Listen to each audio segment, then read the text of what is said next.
नमस्कार दोस्तों, कैसे हैं आप। इधर जहर खाने का पैसा नहीं है तो जा रे। तो आज यार शुरू करते हैं बिना किसी बकचोदी के। नमस्कार। कल भाजपा की केंद्र सरकार ने सीए लागू करने का नोटिफिकेशन जारी किया है। 10 साल देश पे राज करने के बाद ऐन चुनाव के पहले इन लोगों को सीए की बात करनी पड़ रही है। अगर 10 साल में कुछ अच्छा काम कर लेते तो शायद आज सीए की जगह अपने कामों पे वोट मांग रहे होते। आज देश के सामने सबसे बड़ी समस्या महंगाई और बेरोजगारी की है। किसी को भी घर चलाना मुश्किल हो रहा है, इतनी ज़्यादा महंगाई हो गई है, कमर तोड़ महंगाई हो रही है। उधर हमारे युवा दर दर की ठोकरें खा रहे हैं रोजगार के लिए, उनके ऊपर डंडे लाठियां बरसाई जा रही हैं। ऐसे में सरकार बेरोजगारी और महंगाई का समाधान ढूंढने की बजाय सीए की बात कर रही है, तो ये बड़े दुख की बात है। ये सीए आखिर है क्या? बीजेपी की केंद्र सरकार का कहना है कि 3 देश, बांग्लादेश, पाकिस्तान और अफगानिस्तान, इन 3 देशों के अल्पसंख्यक जो हैं वो अगर भारत की नागरिकता लेना चाहें तो उन्हें भारत की नागरिकता दे दी जाएगी। इसका मतलब बड़ी संख्या में यहाँ से अल्पसंख्यकों को हमारे देश में लाया जाएगा, उनको रोजगार दिए जाएंगे, उनके लिए घर बनाए जाएंगे, उनको यहाँ बसाया जाएगा। अजीब बात है ना।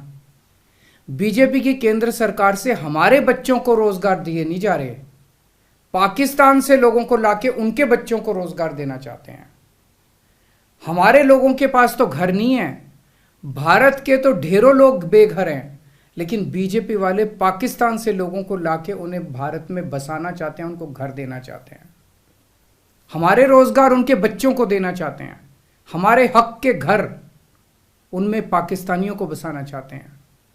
भारत सरकार का जो सरकारी पैसा हमारे परिवार और देश के विकास पे खर्च होना चाहिए, वो पैसा पाकिस्तानियों को भारत में बसाने पे खर्च किया जाएगा। इन 3 देशों में लगभग 2.5 से 3 करोड़ अल्पसंख्यक हैं। ये तीनों बहुत गरीब देश हैं। जैसे ही भारत के दरवाजे खुलेंगे, इन 3 देशों से भारी भीड़ हमारे भारत में आ जाएगी। अगर इन 2.5-3 करोड़ में से 1.5 करोड़ लोग भी भारत आ गए तो कौन देगा इनको रोजगार? कहाँ बसाओगे इनको? बीजेपी वाले अपने घर में बसाएंगे क्या इनको? इनके अपने घर में रखेंगे क्या इनको? बीजेपी वाले देंगे क्या इनको रोजगार? कौन देगा इनको रोजगार? तो प्रश्न उठता है कि बीजेपी ऐसा क्यों कर रही है। कई लोगों से मैंने बात की, कुछ लोगों का कहना है कि ये पूरा का पूरा खेल वोट बैंक बनाने की गंदी राजनीति है। इन तीनों देशों से 1.5-2 करोड़ लोगों को अगर भारत ले आया गया और उनको चुन चुन के इस तरह से देश के अलग अलग भागों में बसाया गया, जिससे जहां जहां बीजेपी के वोट कम हैं वहां झुग्गियां डाल के अगर इन लोगों को वहां बसाया गया तो वहां बीजेपी का एक पक्का वोट बैंक तैयार हो जाएगा, बीजेपी के वोट बढ़ जाएंगे। और आने वाले, इस चुनाव में तो नहीं, आने वाले भविष्य के चुनाव में बीजेपी को इससे बहुत बड़ा चुनावी फायदा मिल सकता है, ऐसा कुछ लोगों का कहना है। मुझे नहीं पता ये सच है कि गलत, लेकिन सबसे बड़ा प्रश्न है कि बीजेपी ये क्यों कर रही है। एक तरफ बीजेपी की हरियाणा सरकार हरियाणा के बच्चों को रोजगार देने में असमर्थ है। रोजगार के लिए हरियाणा सरकार अपने बच्चों को इजराइल भेज रही है। इजराइल में हम सब जानते हैं कि युद्ध चल रहा है, हमारे बच्चों को युद्ध में धकेला जा रहा है। अपने बच्चों को तो रोजगार है नहीं और पाकिस्तानियों को भारत लाके उनके बच्चों को रोजगार देना चाहते हो। मेरी तो ये बात बिल्कुल समझ से परे है। बीजेपी वाले पूरी दुनिया से बिल्कुल उल्टा चल रहे हैं। पूरी दुनिया में कोई भी देश अपने पड़ोसी देशों के गरीबों को अपने घर नहीं लाना चाहता। पड़ोसी देशों के लोगों को अपने देश में आने से रोकने के लिए पूरी दुनिया में हर देश तरह तरह के कानून बनाता है, बॉर्डर पे दीवारें लगाता है, बॉर्डर पे बिजली की तारें लगाई जाती हैं ताकि पड़ोसी देश का कोई भी व्यक्ति हमारे देश के अंदर ना आ सके। बीजेपी शायद अकेली पार्टी है पूरी दुनिया की जो पड़ोसी देश के गरीब लोगों को अपने देश में घुसाने के लिए दरवाजे खोल रही है, बिल्कुल उल्टा कर रही है। एक और बात है सोचने की, पिछले 10 सालों में 11 लाख से ज्यादा भारत के बड़े बड़े अमीर उद्योगपति और व्यापारी भारत छोड़ के चले गए। ये लोग भारत में फैक्ट्री चलाया करते थे, इंडस्ट्री चलाया करते थे, बड़े बड़े व्यापार किया करते थे, लाखों लोगों को नौकरी देते थे, रोजगार देते थे। ये बीजेपी की गलत नीतियों और उनके अत्याचार से तंग आके भारत छोड़ के चले गए।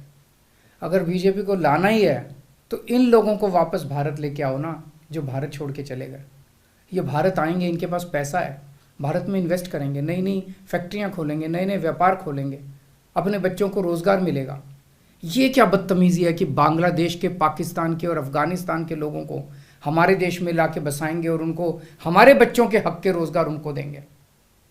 ये लोग कह रहे हैं कि 2014 के पहले आए हुए घुसपैठियों को इन नागरिकता दी जाएगी।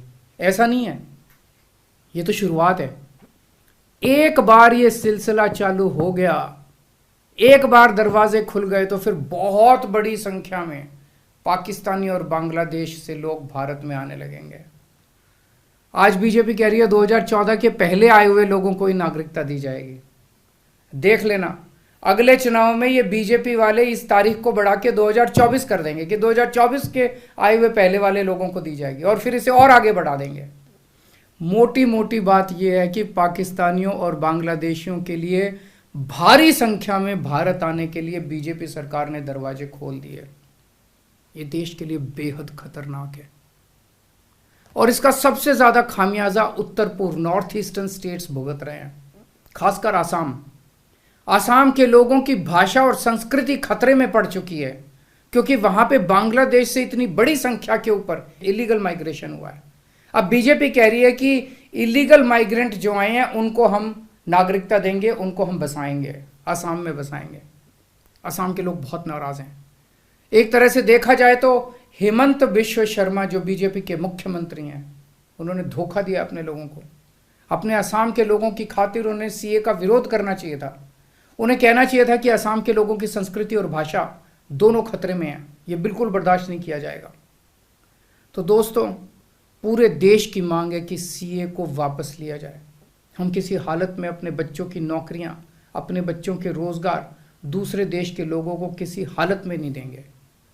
और अगर बीजेपी नहीं मानती तो इसको वापस नहीं लेती, तो इस चुनाव के अंदर बीजेपी के खिलाफ वोट करके आप अपना गुस्सा जाहिर कीजिए। नमस्कार। अब अगर तुम लोग नए हो तो सब्सक्राइब करो, वो जो लाल वाला बटन है उसके साथ स्कैम करो या फिर महफिल जमाओ, मुझे नहीं पता, बस क्लिक हो जाना चाहिए।